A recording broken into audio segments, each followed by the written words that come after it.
Kwa upande ya vijana, ajira bado imekosekana.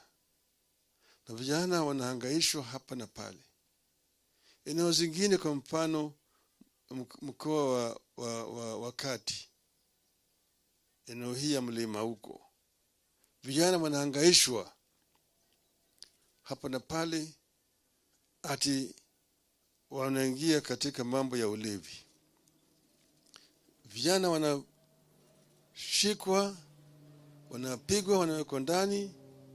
Ikifika saa 12 usiku ni kama wamerudisha ile hali ya hatari ya mkoloni.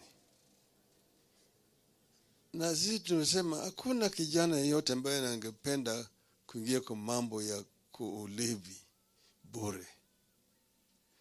Vijana wanaingia kwa mambo ya ulevi kwa sababu ya ukosefu ya kazi, ukosefu ya ajira.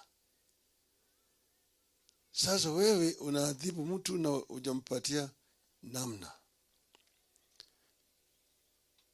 Pale mbele kulikuwa kuna mpango tulifanya wakati tulikuwa na Kibaki. Hata Rais Uhuru alijaribu kuleta ile kazi mtaani. Tulikuwa na hizo kazi kwa vijana.